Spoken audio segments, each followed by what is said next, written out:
Quero dividir essa pregação em dois pedaços. Deus falou comigo de duas maneiras muito fortes. E a maneira mais forte que Ele me trouxe ao coração foi através do testemunho de um jovem, que eu li o testemunho dele. Eu vou ler para vocês daqui a pouquinho, está aqui comigo. E antes de ler o testemunho, eu entrei em contato com ele, pedi a autorização dele para ler o seu depoimento aqui na igreja. Ele me autorizou, ficou feliz, professor, que se for benção, Deus abençoe, pode ler à vontade. Então estou aqui debaixo da autorização dele. E o tema que eu quero trazer para nós essa noite é sobre, eu coloquei coração de estudante. Coração de estudante faz até lembrar uma música do cantor aí do mundo, né? Que é o Milton Nascimento. Ele tem uma música chamada Coração de Estudante. Mas, para que ninguém diga que eu me inspirei na música do Milton Nascimento para trazer uma pregação, coração na Bíblia, eles tinham um entendimento equivocado de coração. Coração para eles era igual a mente. As funções que nós entendemos hoje ser cerebrais, funções intelectuais, funções superiores, eles atribuíam ao coração. Os antigos, Galeno, antes de Cristo, eles atribuíam isso. Eles pensavam realmente que o coração era a sede do pensamento humano. Tanto que até hoje a gente usa expressões que datam desse entendimento. Por exemplo, eu já sei tudo de cor, oração. Daí que vem a palavra. Eu sei tudo de cor. Eu já decorei. Porque eles pensavam mesmo que o coração é que entendia. Então, quando eu digo coração de estudante, é só um trocadilho. E eu quero falar hoje sobre a mente dos estudantes. Esta semana, amanhã, a maioria dos colégios e faculdades voltam ao ano letivo. E eu quero essa noite que nós oremos e unjamos a todos os estudantes, para que Deus dê um ano esplêndido para cada um de vocês. E eu quero dedicar esse tempo para isso, para falar para os estudantes. Eu sei que tem professores universitários aqui também olhando para mim, e também vamos orar por você, para que a sua mente seja iluminada. Amém, Marcos? Para que você abençoe os seus alunos. Cadê o Rafael? Então, Geraldo, são pelo menos três professores universitários aqui falando aqui conosco.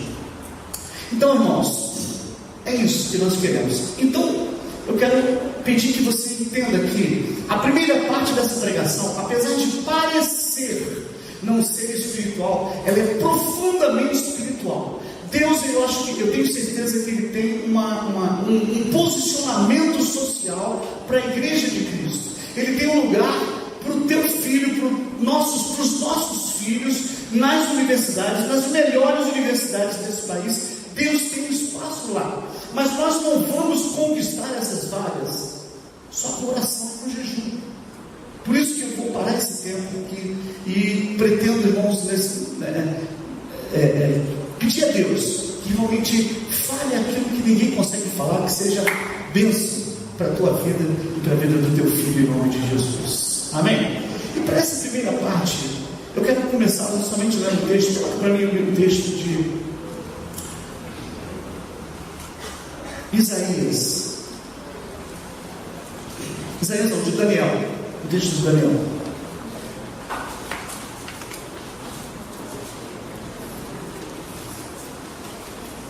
Quero convidar você a se colocar de pé para a gente fazer essa leitura com toda a alegria e reverência que esse texto merece. Daniel capítulo 5, versículo 12 diz: portanto, se achou neste Daniel um espírito excelente, e conhecimento e entendimento, interpretando sonhos e explicando enigmas e resolvendo dúvidas, ao qual o rei pôs o nome de Beltesazar.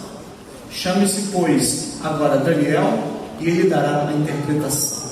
Isso aqui, quando o rei ele tem um sonho e ele contrata os seus astrólogos, eles não conseguem dar a interpretação, aí que eles dizem: chame Daniel. Por que chamaram Daniel? Por causa disso, porquanto se achou neste Daniel um espírito excelente, e conhecimento e entendimento. Então, ele tinha um espírito excelente, tinha conhecimento e tinha entendimento. Essa é a razão, foram as credenciais de Daniel para ser chamado à presença do rei, a fim de interpretar um sonho. Vamos orar? Pai, em nome de Jesus, nosso desafio não é pequeno hoje, mas, ó Deus, confiados na Tua presença, eu peço que, em nome de Jesus, Tu faças algo de extraordinário aqui esta noite. Que Tu, ó Deus, mexas com a estima de jovens, adolescentes e adultos aqui, Pai. Que realmente eles saibam, todos saibamos que Tu estás no controle de todas as coisas. Glória a Deus por Ti, glória a Deus pela Tua palavra. Amém e amém. Glória a Deus. E nessa primeira parte, por exemplo, sentar, por favor. Muito obrigado.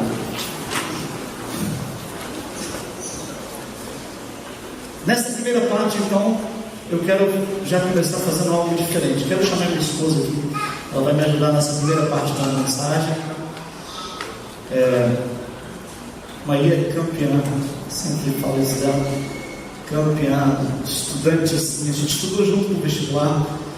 E eu me lembrava que às vezes a gente estava na mesma mesa estudando. E aí eu sou muito tagarela, né? Pelo menos com ela era. E ela tinha uma maneira especial de me chamar a atenção. A gente falava assim, mãe, que ela fazia assim, isso, deixa eu ver. Ela batia assim, tipo assim, não quero papo. Me ensinou muita gramática da língua portuguesa, muito. Só aprendi gramática praticamente com ela. E foi muito bom isso, Foi um tempo glorioso de Deus. Passou para a FRJ, odontologia, com pontos para passar em qualquer outro curso de medicina e tudo mais. Foi para a faculdade antes de mim e formou-se com louvor em segundo lugar na turma dela. Então, realmente, glória a Deus, isso é uma inspiração para mim. Eu não tenho muita coisa para falar de mim, não. Por isso que eu chamei alguém para poder falar de mim. Eu estudei. Deus me deu graça, eu estudei também numa universidade pública, fiz medicina na Universidade Federal do Estado do Rio de Janeiro. De 50 vagas eu passei em 37, eu fui segundo, mas fui 37. Quer dizer, eu sempre costumo olhar assim, se fosse 38 vagas eu estaria dentro dos 38 primeiros. Glória a Deus por isso, Deus me deu graça. E eu entendo hoje por quê. Eu falo sem subir ao coração esse tipo de coisa, por quê? Porque hoje eu costumo brincar até, dizer assim, falando de brincar, você é médico? Sim, eu sou médico nas horas vagas. Porque realmente o meu coração está completamente envolvido por Deus, por suas coisas. Não abandonei a profissão não, mas Deus sabe que o meu coração está muito quente para as coisas de Deus e para a sua glória. Então, a Ele toda glória, toda honra e todo louvor. Amém? Só estou passando essa parte de currículo para você saber que quem está falando é quem passou por concursos mais difíceis do Brasil. Medicina e odonto no Brasil ainda são muito concorridos, engenharia e música. Então, a gente vai trazer algumas dicas aqui que eu tirei de um site de engenharia, umas dicas muito bacaninhas, e eu vou falar de um, ele vai falar de outro, a gente vai interagindo nesses primeiros, 10 minutos de pregação. Pode colocar para a gente. Então, alguns conselhos práticos para os estudantes e para vocês aconselharem os filhos de vocês também, certo? Eu coloquei assim, 14 estratégias para turbinar a sua capacidade de estudo. Pode colocar, por favor. Primeiro, cuide da sua... Pode ler comigo para você interagir, vamos lá. Cuide da sua saúde, do seu estado mental, sono, alimentação e atividade física. São 3 coisas fundamentais, 3 coisas muito importantes, dentre outros, para que você tenha um bom desempenho escolar, para que você tenha um bom desempenho nas provas da faculdade, nas provas do colégio, onde quer que você esteja. Uma boa noite de sono. Por muito tempo eu pensei, todo mundo pensava, né, lá na faculdade, que vou virar noite estudando. Isso é, irmãos. Eu nunca virei noite. Nunca virou noite. Eu já virei e me fritei. Horrível. Eles me disseram assim, você toma Guaraná em pó, né? Já ouviram falar disso? Guaraná em pó, aí misturava Coca-Cola, Guaraná em pó, não sei o que. Só me deu diarreia. Aí eu tirei, 3 coisas aconteceram. Primeiro, eu tive diarreia, Acho que eu botei muito pó. Isso aí, dormi de cansaço, dormi em cima da mesa, paguei em cima do livro de anatomia lá. Dormi, tive diarreia, ainda tirei nota ruim. Mas você tem que estudar um pouquinho, né? Cada dia, tem que virar à noite, não. A sono é fundamental. Fundamental para você se preparar. Uma boa alimentação não é uma alimentação exagerada, é uma alimentação equilibrada e exercício físico, por incrível que pareça. Mas os professores de educação física, temos um professor de educação física ali, nosso irmão Jorge, pode nos orientar como o exercício físico ele ajuda no desempenho intelectual e tudo mais. Você pode tirar uma hora de dúvidas com ele. Temos um fisioterapeuta também, cadê a Estela? Estela está aqui, fisioterapeuta, acabou de fazer um curso de Pilates agora também, né? Então, se tiver dúvidas aí, pergunta para esse pessoal. Então, cuide da sua saúde, em primeiro lugar, primeiro de tudo, cuide da sua saúde. Você precisa estar bem no dia da prova, estar bem equilibrado, certo? Próximo. Isso eu falo, bloqueie as distrações. Hoje em dia tem muita coisa que vai te distrair. É o Facebook, é o Instagram, é o WhatsApp, fora o telefone mesmo que fica tocando, o pessoal mandando mensagem de tudo quanto é forma. Desligue. Eu falo para o meu filho, deixa lá na sala, porque a tentação vai ser grande você pegar. Aí você não desliga, você deixa só no silencioso, ele vai tremer e você vai pegar. E você vai ver. Tem gente que se distrai com, sei lá, com música, alguma coisa. Então, bloqueie todas as distrações. Não estude com música, mesmo que seja Mozart. Não estude com música, porque se você gostar da nota, vai te distrair também. A respeito desse distração, queria falar mais uma coisinha acerca do Twitter, Facebook e WhatsApp, né? Está muito na moda. Isso tira muita atenção. Eu queria mostrar para vocês um vídeo. Tá na mão, Bruno? Solta esse vídeo pra gente ver que bacana.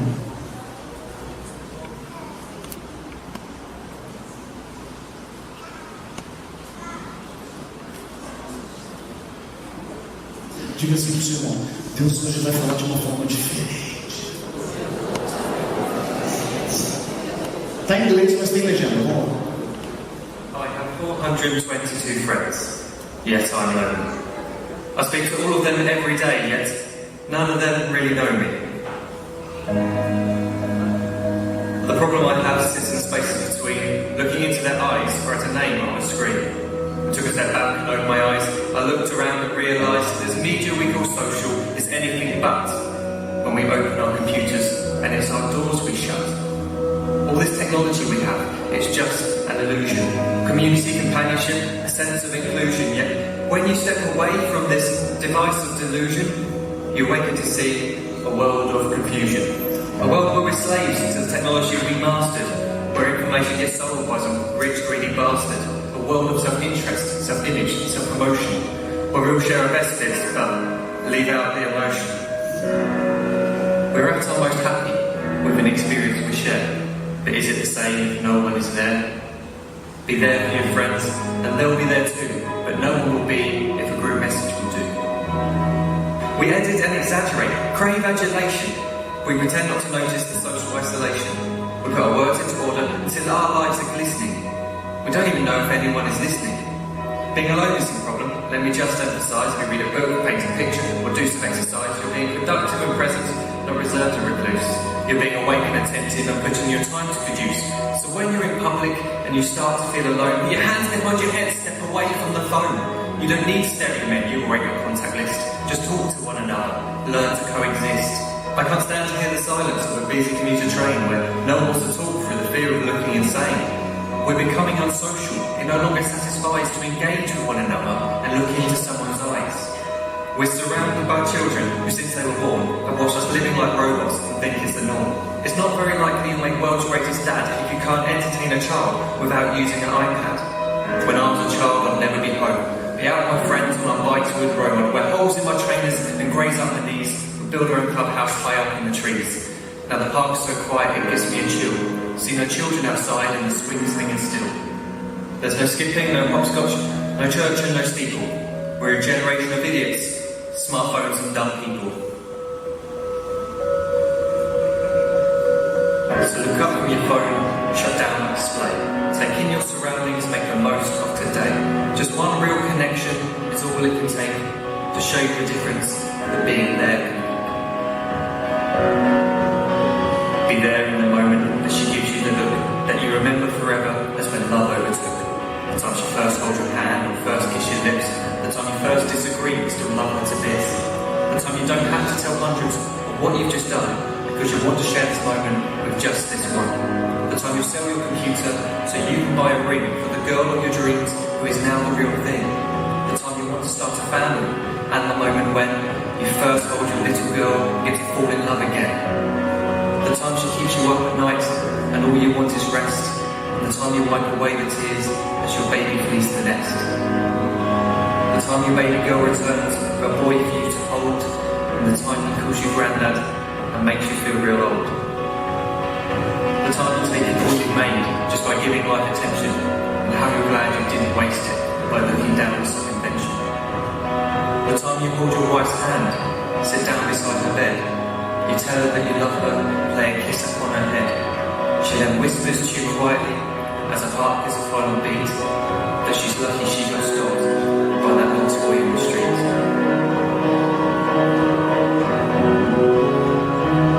But none of these times ever happened. You never had any of this. When you're too busy looking down, you don't see the chances you miss.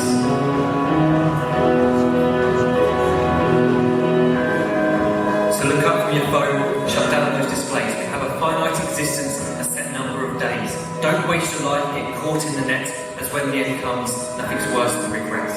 I'm guilty too of being part of this machine, this digital world we are heard but not seen, where we type as we talk and we read as we chat, where we spend hours together without making eye contact.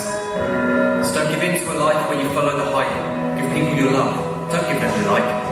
Disconnect from the need to be heard and defined. Go out into the world, leave distractions behind. Look up from your phone, shut down that display. Stop watching this video, live life the real way. Acho legal porque ele...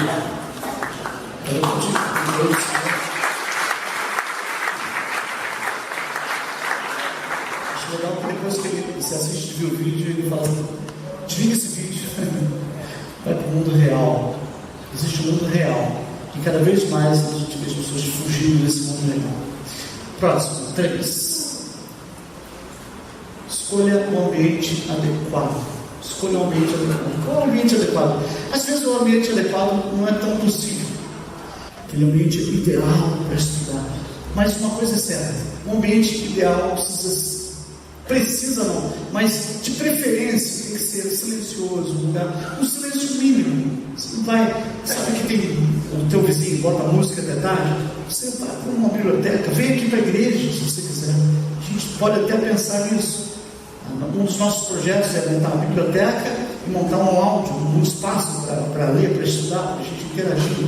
Então, mas encontre esse ambiente que seja confortável para você. Para você ter uma ideia, eu estudava em média 10 horas por dia. Eu disse 10 horas. Depois da aula eu assistia. Tinha um cursinho de manhã, assistia. Meu pai podia bancar isso, graças a Deus. E depois que eu chegava, eu tomava banho, almoçava e pegava e só parava no irmão. Só de noite. Então eu tinha que encontrar um ambiente ideal para isso. Então é uma coisa muito importante. Próximo. Pode ir. A postura correta. Eu não sou a pessoa mais ideal. Eu vou falar isso porque eu vou estudar no chão. E é errado. É errado. O ideal é você estar numa cadeira, né, a bancada ou a mesa que esteja confortável para você. Se a cadeira estiver muito baixa, colocar alguma coisa para você ficar mais alto, para que os braços fiquem 90 graus. O professor de educação física poderia falar melhor, fisioterapeuta, inclusive médico. Eu estudava muito errado. Depois de adulto que eu passei a estudar melhor. Mas o ideal é que você esteja numa mesa, não na cama, ou no chão, torta, de qualquer jeito. Ainda faz parte do ambiente ideal, né? De preferência sem música, porque te distrai. Né? Quando você estiver estudando, de preferência, tem uns livros que dizem, já, o livro da Zezina Belan, sobre a andragogia, fala isso, e outros que a gente já viu, falam assim: você estuda tantos por cento você absorve lendo, tantos por cento ouvindo, tantos por cento, tudo isso é tudo chute, ok? É próximo disso, ninguém sabe o número exato de quanto por cento, mas uma coisa é certa, isso é inquestionável, você aprende muito mais se você ler, escrever, falar, debater. Por que na hora da faculdade, na véspera da prova, você aprende muita coisa às vezes no corredor, antes de entrar na sala, porque todo mundo conversando ali. Aí o pânico aparece quando alguém fala no assunto que você não estudou, né? O olho puro igual um Tom e Jerry no meio. Você fala, o que é? Esse assunto eu não estudei. Mas em geral, aquele debate, você aprende bastante debatendo. Então, estude escrevendo, fazendo resumos, rascunhando, conversando com pessoas, discutindo, isso ajuda com certeza bastante. Então, a postura aqui, já deixo novamente essa missão aí para a professora de Pilates, professora de Educação Física, falar com a gente. Quem sabe um dia a gente pode até trazer vocês para falarem também para isso, né? Próximo, sobre isso. Use o seu relógio biológico a seu favor. A seu favor. Nós todos temos um relógio biológico, é o biorritmo. Nós todos temos um biorritmo. Temos um ritmo intestinal, um ritmo de fome. Eu perdi esse ritmo, enfim. Não, mas fora da brincadeira, nós temos um ritmo de fome, de sono. Então, use o seu relógio a seu favor. Você sabe qual é o horário que você vai ao banheiro, né? Em geral, para evacuar, né? A gente precisa ir de 3 vezes por semana a 3 vezes por dia. Esse é o normal. No máximo 3 vezes por dia, e tem gente com ritmo acelerado. E no máximo, e também no mínimo 3 vezes por semana. Se você está indo menos do que isso, teu intestino está desregulado, precisa de um tratamento. E também tiver mais do que isso, mais do que 3 vezes por dia, também já se torna diarreia. Diarreia, desculpa aqui falar disso, mas é um conceito médico, não é relativo à textura do que é eliminado. Diarreia é um conceito de tempo, é um conceito de frequência. Quantas vezes vai ao banheiro? Às vezes a gente pergunta para o paciente: você teve diarreia? Não tive diarreia.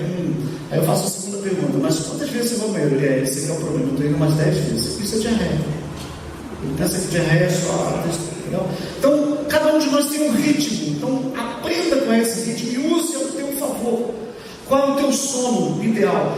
Meu avô, meu pai, todo mundo disse que tinha que dormir 8 horas por dia. Você dorme 6 e fica 2 horas na cama fritando. Não, então o teu ritmo não é 8, o teu ritmo é 6. Então isso tudo tem que ser jogado a teu favor, e você sabe qual é o teu ritmo. É isso que ele quer dizer. Use a seu favor. Próximo. Isso aqui é questionável, tá? Eu fiz um curso de leitura dinâmica uma vez, e hoje eu estou lendo mais lento do que eu li antes. Porque o meu ritmo de leitura é um ritmo lento. Nem todo mundo se beneficia desse curso. Se você fizer um curso desse e se beneficiar, isso aqui eu estou tirando literalmente do site que eu vi, né? Estou reproduzindo, né? Mas, para algumas pessoas ajuda sim, algumas técnicas de leitura mais rápido. Só conselho que não faça isso de maneira nenhuma com a Bíblia. A Bíblia é para ser lida tranquilo, devagar, sem pressa, entendeu? Senão tu vai dar passar o olho lá, vai. Deus tem coisas mais profundas para falar na intimidade, às vezes em um versículo só, e às vezes a gente fica nesse ritmo. Mas vale a pena fazer? Vale fazer, eu fiz, né? Tem a técnica de memorização e coisa e tal, não me lembro mais como é que é a técnica. Mas tem uma técnica lá específica para isso. Próximo. Vai lá, mantém foco. Tem foco. Você tem que ter um objetivo. Qual é o teu objetivo? Qual é o tamanho da sua dificuldade? O que você tem que passar? E o que ou a prova, ou o teu curso, o que você estiver fazendo, a sua escola, qual é a sua maior dificuldade? E você tem que manter foco. Você não pode se distrair. Não é porque vai ter um passeio você vai esquecer que você precisa passar. Não é porque vai ter uma festa você vai esquecer. Você tem que se organizar. Se tiver que abrir mão, tem que abrir mão. Porque você tem um foco. Você tem que ter um objetivo. Ele tem que ser perseguido e tem que ser cumprido. E você tem que ficar nele até conseguir. Que não seja de primeira, de segunda, de terceira, não importa. Você não pode esquecer do teu foco. Concurso a gente não estuda para passar. Concurso a gente estuda até passar. Ok? Fiz faculdade pública, fiz federal. Que legal, que bacana, mas eu fiz 3 vezes. 3 vezes. Para poder passar. Então, tinha foco. O primeiro é isso. De graças a Deus, estudei. Deus realmente foi favorável mas eu tive que fazer a minha parte era de multiplicação. Foco, o que você quer? O que realmente você quer? Você colocar isso diante de Deus. Mesmo você que já está na faculdade, que às vezes precisa se subespecializar, né? De que ramo eu vou fazer, da pedagogia, da engenharia, do que for, Deus vai te direcionar. Deus vai te direcionar. Em cada momento dos meus estudos, eu mantive o foco. Deus me ajudou a manter esse foco. E foi bênção para a minha vida, em nome de Jesus. Mantenha o foco. E quem tem foco, irmãos, ele tem motivação. Eu não conheço ninguém, preste atenção nisso, ninguém que tenha foco, que tenha objetivo claro, que fique fazendo ponto mole para estudar. Nenhum, não conheço ninguém. Todo mundo está devorando os livros. Não, eu tenho um objetivo, eu tenho um foco. Esse concurso, é essa faculdade, é essa universidade. Ninguém que tem foco está fazendo ponto mole. Se está fazendo ponto mole é porque não está afim. E esse vai ficar tentando e não vai conseguir. Foco, objetivo. Próximo. Os textos. Cláudia tem um método interessante. Usar várias canetas coloridas, é isso, Cláudia? Usar várias canetas coloridas e antes de interpretar o texto, antes de ler o texto, ler as perguntas e depois vai ao texto. Aí você vai lembrar no texto que você leu nas perguntas e você já vai marcando o que está junto. Isso já é dica para resolver prova. Você sabe que é uma interpretação. Tem 4 perguntas para aquele texto. Leia as 4 perguntas. Depois você vai ao texto e depois você vai. Acende a luz assim. Oi? Na prova ganha tempo. Sublinhar o texto. Então, isso aí é muito particular, muito, né? Critério de cada um, mas é uma coisa importante. Depois você Eu estudo também, que às vezes você está estudando, o conceito mais importante que o professor falou, você marca. Que depois, numa revisão, você não vai ler o texto inteiro, mas você vai ver que vai saltar os seus olhos. E uma coisa importante é que você na faculdade, qualquer que seja a faculdade, toda faculdade é difícil. Assim, é difícil no sentido de... Aliás, deixa eu reformular isso. Toda faculdade é muito volume de coisa para estudar, muita coisa para estudar. Às vezes eu tinha que estudar um livro inteiro para uma prova, não é assim, professor?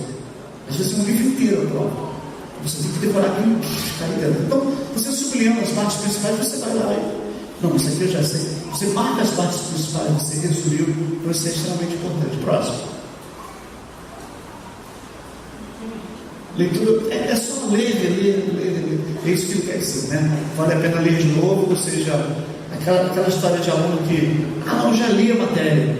Você estudou para a matéria? Não, já li. Não é por aí, irmão. A forma de aprendizado do cérebro humano, Deus fez assim. Certo? Mas eu conheço um garoto na minha turma que ele nem lê direito, ele assiste a aula e ele faz a prova. Eu acredito, eu conheço pessoas assim. Memórias fotográficas, mas o meu irmão é a minoria, e eu não sou assim. Eu tinha que ler. Depois, quando eu estava assim, certo que eu já tinha entendido tudo, dava mais uma lidazinha para garantir, para depois eu ia fazer a prova, não é isso? Então, vale a pena ler de novo. Próximo. Está terminando essa parte com faça um resumo, né? O resumo não pode ser uma tese, ele não pode ser maior do que um livro. E nem uma xerox. Tem que ser com as suas palavras, que isso vai indicar que você realmente entendeu. Exato. Veja que eu estou falando um monte de coisa, mas eu coloquei só um tópico para lembrar do que eu tenho que falar. É mais ou menos isso. Você vai colocar uma espécie de cola, tua própria particular. Cola antes da prova. É para levar para a prova. Beleza? Esse papo de quem não cola não sai da escola não é verdade, não. Tá certo? Mas é você fazer o teu resumo particular, tê-lo, botar na geladeira, funciona, no computador funciona, uma coisa extremamente interessante, extremamente prazerosa. Próximo. Procure exemplos do que foi estudado. Aqui, quem tiver tempo, é bom fazer isso. Você está lendo um assunto, isso é muito interessante. Você leu, aí você tem exemplos no teu próprio livro, mas você pode procurar outros exemplos. Hoje, vocês estão com uma mão no açúcar, né? Na minha época não tinha internet. Hoje é fácil, está num clique de distância. Eu tinha que ir para a biblioteca, eu fiz pesquisa na faculdade, procurando índices médicos. Sabe o que é índices médicos? Índices médicos é assim, você entra na biblioteca e diz assim, quero saber um artigo que saiu, os artigos médicos, de 1967 até 83. Aí você tem lá livros dessa grossura aqui, você senta lá, pega um por um, fica tudo. Hoje em dia não, você clica google.com.br, você fala artigos médicos, 300 milhões. Hoje está muito mais, realmente, graças a Deus por isso, né? Era muito mais complicado, muito mais. Mas vale a pena sempre você pesquisar, ir além. Escute isso, alunos, vá além. Não fique só na informação que o teu professor deu, não fique só no livro que você deu, vá um pouco além. Aqueles que vão além nos estudos, vão além nas notas, vão além na vida, vão além em tudo, em nome de Jesus. Tem uma música que diz, né? Leva-me além, leva-me um pouco. É isso. Na Bíblia também é a mesma coisa, na vida espiritual também é a mesma coisa. Se a gente aprender a fazer só o dever de casa, a gente vai ser medíocre. Sabe o que é medíocre? Não é uma palavra feia, não. Significa aquele que vive na média. A média é 6 para passar? Tirei 6. Meu irmão, vá além em nome de Jesus. Para com isso, sai da média. Tá certo? Posso ouvir um amém aí? Vá além. Estude mais, vá além. Pegue outras fontes, outros livros. Gaste tempo com o professor, pergunte para ele. Vá além pelo amor de Deus. Gente, por que eu estou trazendo isso aqui essa noite? Porque está muito difícil a vida, está muito concorrida, muito difícil. Os concursos, sabe, estão mais complicados, as questões estão mais difíceis, mais até do que na minha época. O índice para medicina este ano aumentou. Eu não sei se eu passaria agora. Quer dizer, se Deus quisesse, né, eu passaria, eu ia continuar insistindo em oração, e orando, estudando. Deus ia acabar me dando graça, mas está muito mais complicado, muito mais complicado. E com esse sistema de cotas aí, não quero entrar no médico de política, entendeu? Esse sistema de cotas, então, e a coisa ficou mais apertada ainda. O governo fica criando cotas para os negros, daqui a pouco vai ter cotas para os japoneses, daqui a pouco para o judeu, cota para... Eu não sei onde vai parar isso. E aí a gente prega um Estado igualitário de direito, de todo mundo tem direito a tudo. E isso, eu sei que de uma coisa, reduzir o número de vagas nas universidades. E para passar, não tem que ser muito bom. E os bons estão aqui me olhando. É isso que eu estou preocupado. Estamos aqui profetizando vida, mas também dizendo, olha, tem que ir além. Não pode fazer corpo mole, tem que ir além. É ralar mesmo, estudar mesmo, cair dentro do livro. Em nome de Jesus. Próximo. E 13, eu acho que esse é o último, né? Ouvir, anotar e revisar. Mais ou menos reproduzir o que a gente já falou no anterior. Quer falar um pouco desse? Mais alguma coisa que você quer falar? Tem algum... sim, esse é o top. Leia a Bíblia e ore ao Senhor antes de começar a estudar. É muito comum a gente ouvir assim: eu não tenho tempo de ler a Bíblia, eu tenho tempo de orar. Eu arrumei tempo, sabe como? Fazendo isso aqui. Antes, não é isso? Nós fazemos isso. Antes de qualquer coisa, vou começar a estudar. Então vou ler lá o texto da palavra, vou orar ao Senhor e pronto. A palavra de Deus diz: quem tem falta de sabedoria, que peça ao Senhor, que Ele dá liberalmente. Eu nunca me achei muito inteligente, ainda mais que eu tinha um gênio em casa, que era o meu irmão, o pastor Moisés Malafaia. Ele era gênio. E eu sempre ficava assim, eu nunca vou conseguir. E eu orava e eu falei assim: eu preciso, e abre a minha mente, e realmente o Senhor me surpreendeu. A gente se aproxima. Muito obrigado. Paula, sobradora da Maria.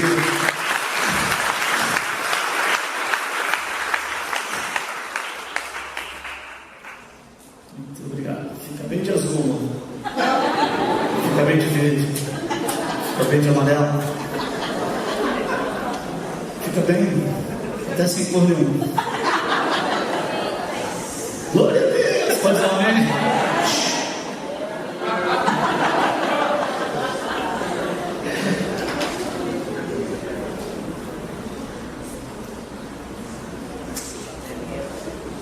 Deus vai nos surpreender. Deus vai nos surpreender.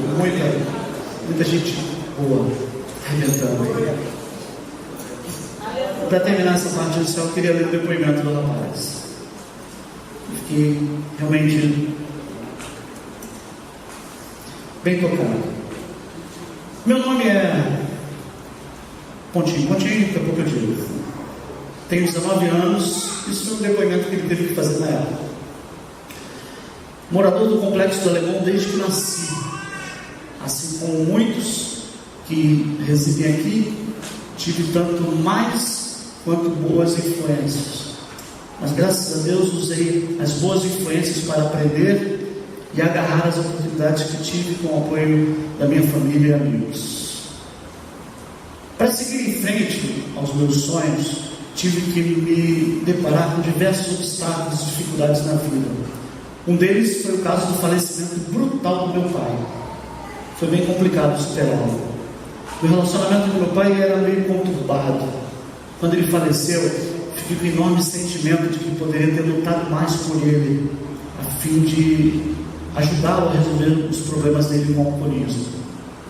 Enquanto estava vivo, tivemos muitos problemas de convívio, mas ao falecer de forma como foi, tive que encarar uma nova realidade de vida, em que eu precisava aprender a perdoar, seguir em frente, sem ressentimentos, com a pessoa que o assassinou. Um outro obstáculo na minha caminhada foi algumas companhias que tive durante o meu trajeto na escola pública. Estudei escola pública no município desde o jardim de infância até o final da 8ª série, atual 9º ano. Infelizmente, eu estava rodeado de pessoas que não queriam estudar e atrapalhavam quem se interessava. Então busquei fazer amizade com pessoas que buscavam estudar e compartilhavam o mesmo interesse que o meu. Fiz grandes amizades onde pude aprender bastante, mantendo contato até hoje. Todos eles fazem faculdade também. Sempre tive facilidade com matemática. Entretanto, quando cheguei na 6ª série, tive uma professora que não dava matéria, simplesmente faltava a todas as aulas, e quando ia, chegava atrasado. Então, ainda na 6ª série, decidi sozinho resolver por mim mesmo o livro de matemática. Todos os dias da semana, reservando sempre 1h30 de estudo por dia. Repeti esse hábito tanto na 7ª série quanto na 8ª série, pois nessa trajetória tive professores que não davam a matéria, e eu sabia que, além de matemática ser muito importante na minha carreira futura, eu precisava ter um bom conhecimento para passar no concurso do Cefet, que era o meu objetivo. Sempre mantive uma regularidade em estudar, não era nada pesado demais, simplesmente eu tinha um objetivo determinado: terminar o livro de matemática e resolver provas olímpicas. Tudo isso sempre sozinho. Por vezes tive desânimo, pois nem internet tinha na época. Eu estava sozinho, mas graças a Deus mantive a minha disciplina e consegui progredir. Não era nada anormal, era algo bem prazeroso, e sempre me sobrou tempo para realizar outras atividades. No final da 8ª série, tive um bom desempenho escolar, obtive boas notas na escola, medalhas de ouro em Olimpíadas de Matemáticas estaduais e brasileiras, e a partir daí, o meu colégio me indicou para um grupo que financia alunos da rede pública em ótimas universidades particulares, SMART. Desse modo, consegui chegar no Colégio PH, que é uma referência nacional em aprovação dos vestibulares do Rio de Janeiro. Lá no PH, tive vários obstáculos novamente. Estudei em uma escola distante, com um nível de exigência muito pesado. A maioria das pessoas de lá eram filhos de empresários, médicos, engenheiros. Quando eu falava onde eu morava, logo olhavam torto. Desse modo, tive que encarar essa situação de frente e vencer apesar de tudo isso. Sem contar que tive que lidar com a dificuldade do inglês, que lá era muito forte. Tive que lutar muito para aprender essa língua. Hoje, já sou fluente, graças a Deus, que viu o meu empenho e abriu as portas do Brasas, ótimo curso de inglês, para que eu pudesse aprender. Decidi então fazer engenharia civil, devido à minha aptidão e gosto pela matemática, física e química. Passei na UERJ, na UFRJ, na PUC e na UF. Estou cursando atualmente o 4º período de engenharia civil na UERJ e pretendo futuramente iniciar uma pós-graduação na área de cálculo estrutural, que é extremamente complexa, mas extremamente linda. Hoje percebo que tudo foi fruto de muito esforço e prazer no que estava fazendo. Nem sempre tive prazer de estudar, uma vez que disciplina é difícil para qualquer um, mas meus objetivos de vencer na vida e dar um bom fruto para a família e ajudar pessoas me fez prosseguir. Tudo devo a Deus, a minha família, em especial a minha mãe, a minha igreja, aos meus amigos. Quero deixar um versículo que tem sido muito especial para mim. 1 Coríntios capítulo 15, versículo 10. Sou o que sou, pela graça de Deus, e a sua graça para comigo não foi vã. Antes, trabalhei muito, mais do que todos eles. Todavia, não eu, mas a graça de Deus que está comigo. O Anderson Nascimento Santos, filho da irmã Claudete, Paulo, Senhor Deus.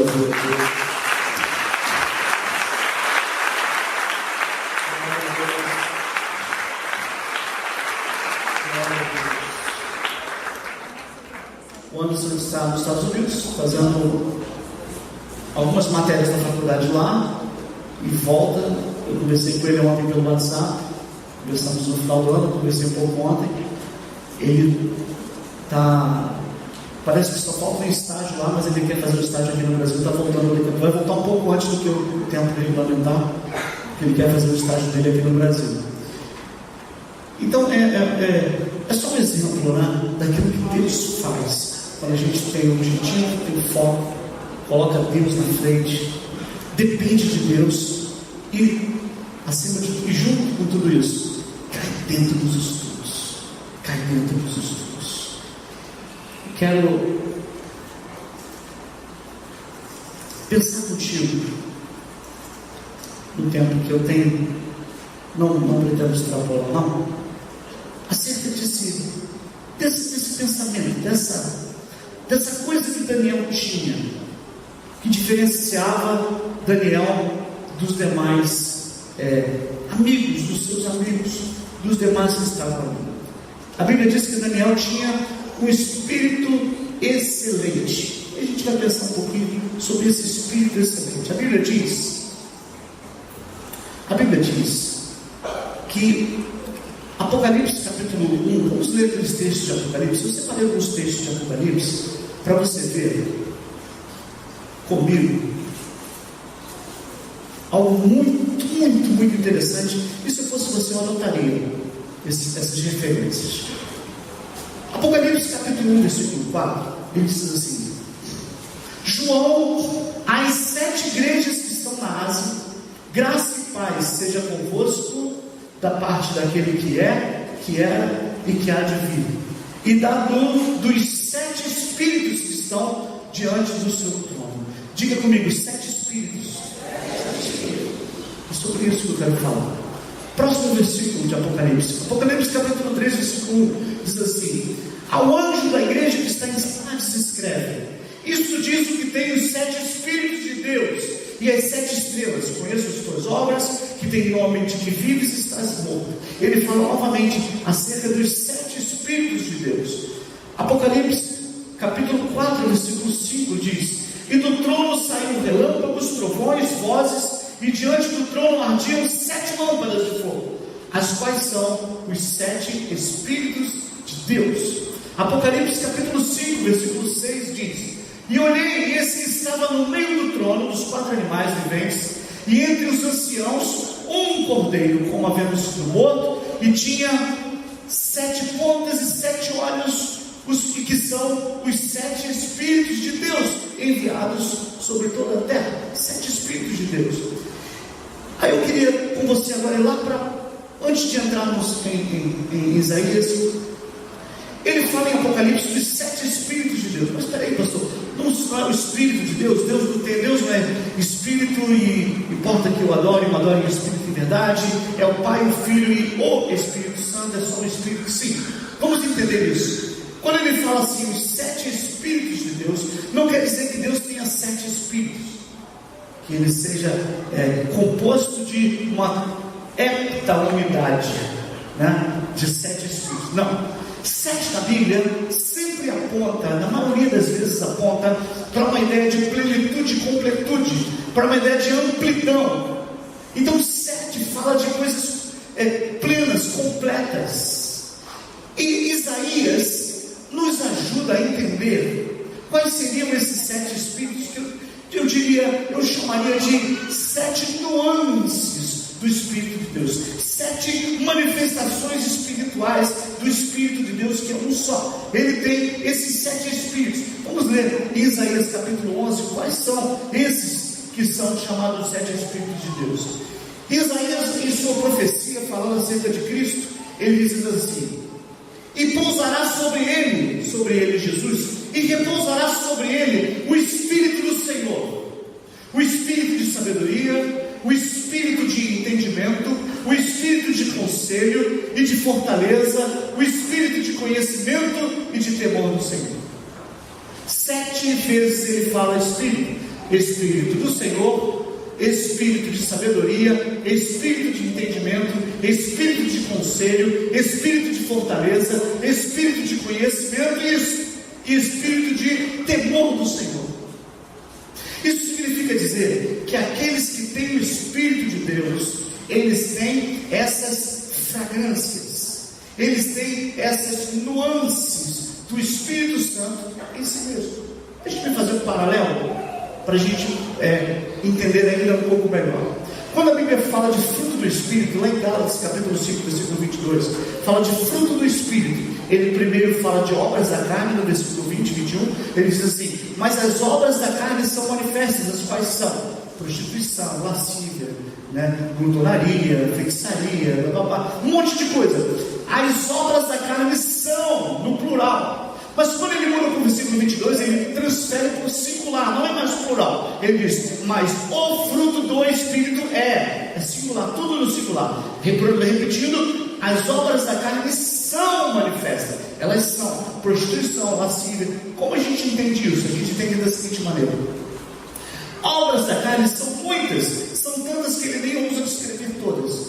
O fruto do Espírito é um só, mas que se subdivide em 9 gomos. É como se a gente imaginasse uma tangerina, uma mexerica, onde a gente abre e é um fruto só, mas tem vários gominhos. O fruto do Espírito precisa ser entendido dessa forma. É um fruto só, mas que tem 9 gomos. Aí ele diz que são, essa obra da carne, que são. Aí ele começa amor, longanimidade, paz, benignidade, temperança, domínio próprio, etc. 9. Agora, obras da carne não. São tantas que ele nem escreve, ele termina dizendo assim: e coisas semelhantes a estas. Ou seja, tudo que seja semelhante à glutonaria, à prostituição, à lascívia, feitiçarias, dissensões, emulações, tudo aquilo que ele coloca lá. E coisas semelhantes a essas, tudo está dentro do pacote das obras da carne. Mas fruto do Espírito é um só. Da mesma forma, em analogia, irmãos, a gente precisa entender esses 7 Espíritos de Deus. É o Espírito do Senhor com essas manifestações, com essas 7 nuances que estão aqui em Isaías, bem discriminadas no capítulo 11. E eu penso o seguinte, irmãos: quando a gente tem o Espírito Santo de Deus, isso tem uma forma da gente realmente ter o Espírito de Deus. Eu quero abrir um parênteses. Toda vez que eu falo a expressão ter o Espírito de Deus, eu lembro de uma discussão acerca do pregador D.L. Moody. Moody foi um dos maiores pregadores de todos os tempos, do século XVIII, e ele foi tão fenomenal na sua entrega a Deus, não que ele quisesse ser famoso, conhecido, ele seria hoje no viral, seria hoje o cara mais acessado no YouTube, certamente. D.L. Moody. Que começaram a discutir sobre ele. Uma das discussões que ficou famosa foi uma discussão onde 2 pastores falavam assim: só se fala desse D.L. Moody. Moody tem o Espírito Santo de Deus, eu também tenho o Espírito Santo de Deus. Ao que o outro pastor teria respondido: você tem razão, Moody tem o Espírito Santo, você diz que tem o Espírito Santo de Deus, mas no caso de Moody é diferente. O Espírito Santo de Deus é que tem Moody. Também é a entrega dele. Então que seja assim na minha vida. Mas usando essa mesma força de expressão, quando a gente tem o Espírito de Deus, quando o Espírito de Deus na verdade vem habitar em nós, e aqui vai uma dica: só tem uma forma do Espírito Santo de Deus habitar em nós e permanecer em nós. Número 1, quando nós entregamos a nossa vida a Jesus como Senhor e Salvador. Quando a gente passa a ser nova criatura em Jesus, passa a dedicar a nossa vida ao Senhor, a pedir que Ele venha morar na nossa vida. Ele vem e faz em nós morada. O Espírito Santo de Deus não aluga casa, Ele fica entrando e saindo como alguns pensam. O Espírito Santo de Deus, Ele entra na nossa vida e quer fazer morada em nós. Ele quer habitar em nós. Nós somos, o apóstolo Paulo perguntou: será que vocês não entenderam ainda que vocês são templo do Espírito Santo que habita em vocês? O Espírito Santo habita em nós. Agora, nós podemos ter alguém que more dentro de nós e não deixar que esse alguém, ele faça as mudanças necessárias dentro de nós. Nós podemos ter alguém dentro da nossa casa como hóspede, mas tolir esse alguém, não podemos? Podemos cercear o acesso à televisão, podemos cercear o acesso à geladeira, podemos deixar. Uma das piores coisas que tem quando você está na casa de alguém e está desconfortável. Já viu isso? É muito ruim. Por mais às vezes você se sente independente do quanto a pessoa te deixa à vontade, ainda assim você se sente desconfortável. Você passa 2 dias, 3 dias, a pessoa fica mais um pouco, não, vou embora. Você sente que é hora de ir embora, você vai embora, a pessoa fica incomodando. Então, o Espírito de Deus, da mesma forma, ele habita em nós, mas nós podemos deixar o Espírito Santo desconfortável. Nós podemos viver de forma que Ele não seja Senhor de fato da nossa vida, quando na verdade Ele veio morar na nossa vida para que seja Senhor, porque nós o confessamos como Senhor e Salvador. Mas alguns confessam Jesus somente como Salvador e não como Senhor.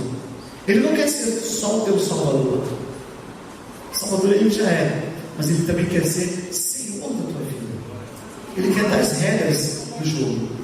E você precisa, e eu preciso, nós precisamos dar liberdade para que isso aconteça. E quando a gente tem ao Senhor morando na nossa vida, quando a gente tem Ele habitando de fato em nosso coração, é impossível, irmãos, que o Espírito Santo de Deus tenha liberdade. E liberdade, o Espírito de Deus é uma relação bíblica. Uma coisa demanda a outra. O apóstolo Paulo falou: onde há o Espírito de Deus, aí há liberdade. Nós somos verdadeiramente livres quando temos essa relação do Espírito de Deus. E que essas manifestações não aconteçam na nossa vida. O Espírito do Senhor, o Espírito de sabedoria, o Espírito de entendimento, o Espírito de conselho, o Espírito de fortaleza, o Espírito de conhecimento, o Espírito de temor. O Espírito de Deus dominando de fato a nossa vida. Quando a gente de fato deixa espaço, abre espaço na nossa vida e diz: Senhor, seja o Senhor da minha vida, domina o meu ser, as minhas prioridades, os meus valores. Deus, a minha rotina, a minha agenda é tua, Senhor. Nós entregamos para Ele. E qual é a melhor forma de nós manifestarmos isso para o Espírito Santo de Deus, irmãos? É dando primazia ao Espírito de Deus. É darmos a prioridade ao Espírito de Deus. A Bíblia diz: busque primeiro o quê? O reino de Deus, e as demais coisas vos serão acrescentadas. Buscar primeiro o reino de Deus. O que é buscar primeiro o reino de Deus? É buscar as coisas de Deus, é buscar primeiro. Por isso que eu aconselhei os estudantes: comecem a estudar pela Bíblia, comecem a orar ao Senhor, comecem a pedir: Deus, me dá graça, aquilo que for difícil entender, me ajuda. O Espírito ajuda nas nossas fraquezas, até nas fraquezas em matemática, em física, em geografia. O Espírito ajuda nas nossas fraquezas. Que fraqueza você tem? O Espírito Santo te ajuda. E quando a gente coloca isso para Deus: Senhor, eu quero te pedir ajuda nesse sentido. Ele é socorro bem presente na hora da angústia.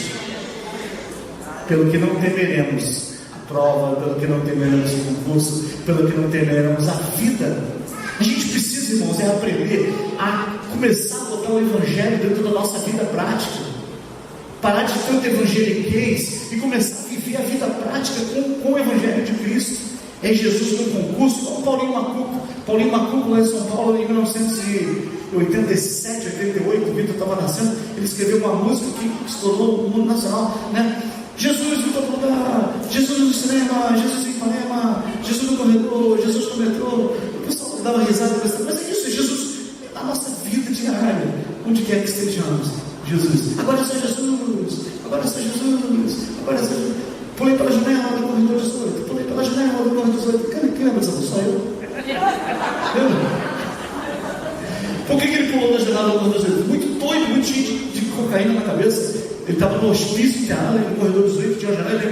Aí ele cantou essa música. Pulei pela janela do corredor 18. Eu tipo assim, esse era eu. Esse era eu. Até que Jesus encontra, ele conta a história dele. Até que Jesus encontra, ele fala: olha só Jesus. Jesus no cinema, Jesus em Ipanema, Jesus no metrô, Jesus no metrô, Jesus, agora é só Jesus, agora é só Jesus, agora é só Jesus. E a vida dele foi completamente transformada pelo poder de Deus. Ele dedicou sua vida completamente a Jesus. Você deve estar cantando até hoje essa música. É isso que é o Evangelho de Cristo. Não é você dedicar tempos para Jesus. Agora estamos na igreja aqui, é o tempo de Jesus, ok? É quarta-feira, é meu. Terça-feira à noite é meu tempo com a internet, é minha sala reservada, ninguém tem nada a ver com isso, eu entro aqui nesse cantinho. Cantos escuros da nossa alma, cantos escuros do nosso ser. Com Jesus não pode ter cantos escuros, ele tem que entrar e jogar luz. Entrar em qualquer cantinho da nossa alma e jogar luz, jogar água, lavar, transformar em nova criatura. Outro tempo. Isso é ser crente. Isso é ser crente. Essas manifestações, né? O Espírito do Senhor, que toda vez que você vir Senhor na Bíblia, é a palavra Jeová, YHWH, que eles não tinham nem vontade de falar. Eles tinham medo de pronunciar esse YHWH, que é o nosso, que dá origem ao Yahvé. Aí juntaram duas palavras, Adonai, que é Senhor, que é amos, né? Dono, é o Adonai, é o amo da casa, é o dono de todas as coisas. Aí pegaram as vogais da palavra Adonai e misturaram o YHWH e foram colocando foram colocando as vogais daqui e formaram a palavra Yahvé, que deu o nosso Jeová, uma fusão de duas palavras.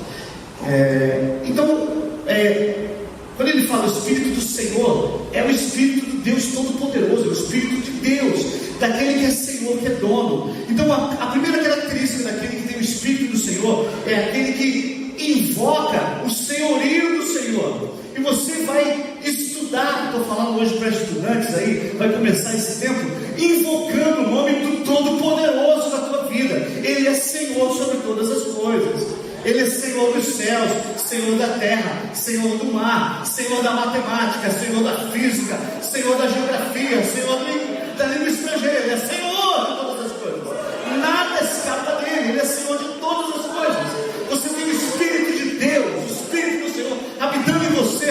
Então o Espírito do Senhor está sobre mim, como disse o profeta, pelo que me ungiu para profetizar aos povos. O Espírito do Senhor está sobre mim.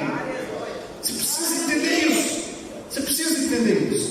Você tem em você o Espírito do Senhor. Mas você tem mais. Você tem o Espírito de sabedoria, de entendimento e de conhecimento. Esses três, se eu pudesse, Joshua, eu faria assim, essas três palavras assim, uma seta, fazendo um ciclo entre essas três. Essas três caminham juntos. Esses três. Conhecimento, veja bem, conhecimento é o conteúdo que você quer aprender. Você pega um livro lá de matemática, daqui. Todo o conteúdo do livro de matemática é o conhecimento que você quer adquirir. Aí eu te digo, o Espírito do Senhor é o Espírito do conhecimento. A Bíblia diz que nele estão escondidos todos os tesouros do conhecimento e do saber. A gente acha às vezes difícil, né? Mas foi Deus que criou essas coisas difíceis. E Ele sabe destrinchar isso para a gente. Ele sabe qual a melhor maneira. Ele sabe qual a melhor maneira de entender bioquímica. Quem vai estudar bioquímica, ou quem já estudou bioquímica, vai ter um arrepio na coluna agora.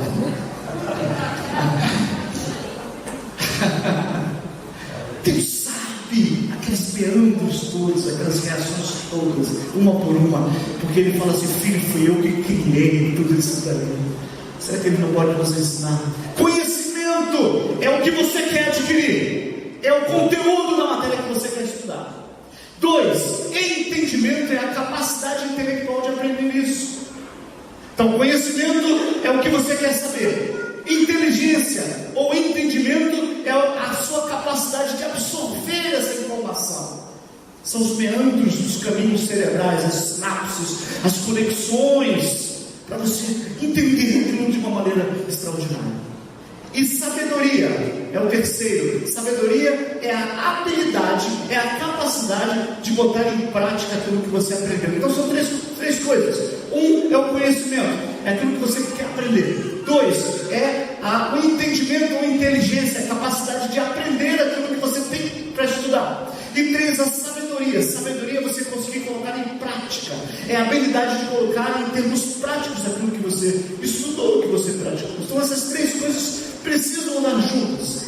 Sabedoria. Uma coisa é saber que tomate não é fruta. Isso é conhecimento. Sabedoria é não colocar tomate numa salada de frutas. Capite? Ok? Essa é a diferença de sabedoria para conhecimento. Tem gente que tem muito conhecimento, mas não, na hora de colocar em prática, a coisa não acontece. Escute isso. O Espírito que habita em você, que é o Espírito excelente de Daniel, ele domina tanto a matéria como o conhecimento que você quer estudar. Ele que vai te dar capacidade de absorver, de inteligência para isso, e ele vai te ensinar a colocar em prática cada um desses conceitos na hora da prova, na hora do concurso, na vida diária. Ele vai fazer isso com você. Algum estudante recebe isso aí pela fé de você? Meu Deus, é muito forte o nosso Deus. É esse Deus que nós servimos. É o espírito de sabedoria, o espírito de entendimento e o espírito do conhecimento. E como se isso fosse pouco, ainda tem o espírito, o outro nome, o espírito de conselho. Porque Isaías capítulo 9, versículo 6 diz que ele é um maravilhoso conselheiro. Você que está aí na dúvida qual carreira vai seguir, pede conselho a ele. Pede conselho a ele. Ele vai te ajudar a tomar as melhores e as maiores decisões da tua vida.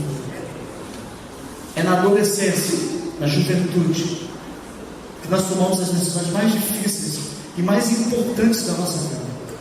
Com quem casar e que carreira seguir. Pretensamente, a gente vai envelhecer com essas duas coisas. Com quem a gente casar, vai casar, passar o resto da nossa vida. E que profissão a gente vai abraçar? A gente vai ter prazer em que profissão?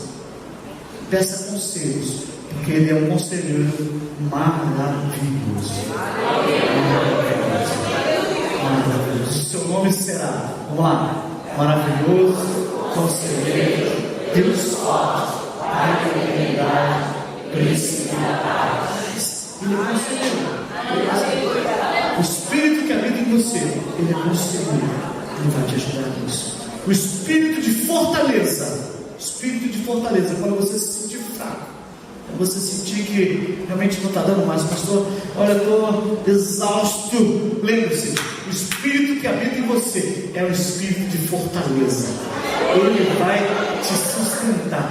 Você não vai entender como em novembro, na véspera da prova, em outubro, se todo mundo exausto, cansado, você vai pular da cama igual um leão. Parece que você vai começar a estudar agora. O que é isso? É o espírito de fortaleza que habita em você. Chame por ele, clame por ele. Glória a Deus. E por fim, o espírito de temor, mas não qualquer temor. Qual é o temor? Temor do Senhor. Veja bem, o espírito de temor do Senhor. O Espírito do Senhor é um espírito de sabedoria. Ele começa falando que o Espírito é um espírito de sabedoria. E depois a Bíblia diz que o temor ao Senhor é o que? Provérbios 9 e 10. O temor ao Senhor é o princípio da sabedoria. Temer a Deus já é um sinal de sabedoria, de inteligência na presença de Deus. Tema a Deus. Tenha temor do Senhor. Tenha reverência na sua presença. Viva na sua presença o tempo todo com temor, dizendo: Deus, eu temo o teu nome. O teu nome é magnífico, o teu nome é soberano. Que Deus abençoe todos os estudantes. Obrigado pela paciência. O tempo foi um pouquinho mais prolongado hoje, mas eu tenho certeza que isso vai ser útil para você. tanto a primeira parte da pregação quanto essa segunda. Você tem em você o Espírito do Senhor. E esse mesmo Espírito, que é o Espírito excelente que estava em Daniel, é o Espírito que vai estar em você. Lá na tua vida privada, lá na tua vida particular, lá na tua vida profissional, quando você for um profissional. Eu só peço uma coisa a você. Só peço uma coisa a você. Que quando você chegar lá em cima, seja onde for lá em cima. Alguém escreveu, e esse autor desse livro foi um pastor que caiu em adultério. E ele escreveu esse livro para ajudar outras pessoas a não cometerem o mesmo erro dele. E ele escreve uma frase no livro absolutamente extraordinária. Talvez seja a melhor parte do livro. Ele escreve assim: o grande problema de quem está subindo uma montanha é que quando ele chega lá em cima, ele para de olhar para cima e passa a olhar para baixo. E você for empresário de sucesso, não pare de olhar para cima. Chegue no topo, olhando para cima. Quando você for um médico, uma médica de renome, não pare de olhar para cima. Quando você for um dentista, um veterinário, um enfermeiro, quando você for um profissional das letras, um profissional das jurídicas, das ciências jurídicas, não pare de olhar para cima, continue olhando para cima. Chegue no topo olhando para cima, porque de lá que vem o nosso socorro. É de lá que vem o nosso socorro. Pare, não olhe para baixo, não olhe para baixo, no sentido de humilhar pessoas, no sentido de que você é superior. Nós não somos superiores a nada, somos todos filhos do mesmo Pai, somos todos indignos, mas Ele nos amou, Ele nos ama, Ele nos abençoa, Ele que faz tudo.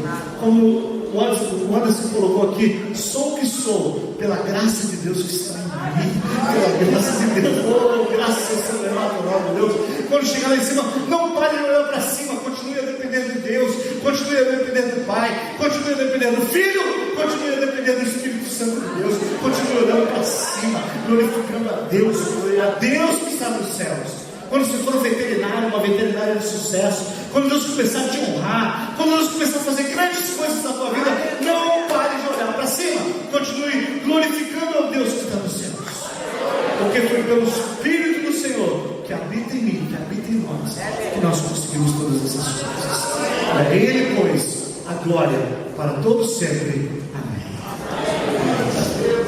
Todos sentados como estamos, eu vou convidar todos os estudantes para vir aqui à frente. Nós vamos orar e ungir.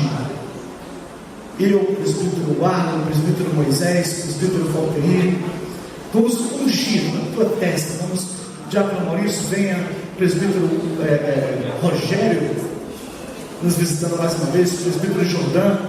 Nós vamos ungir a tua mente, pedir a Deus, que o Espírito do Senhor, o Espírito excelente, venha, qualquer curso que você estiver fazendo, qualquer curso, não importa qual curso. Se você pretende fazer um curso esse ano, venha aqui também. Pastor, esse ano eu pretendo voltar para o curso de inglês, eu pretendo voltar para o curso.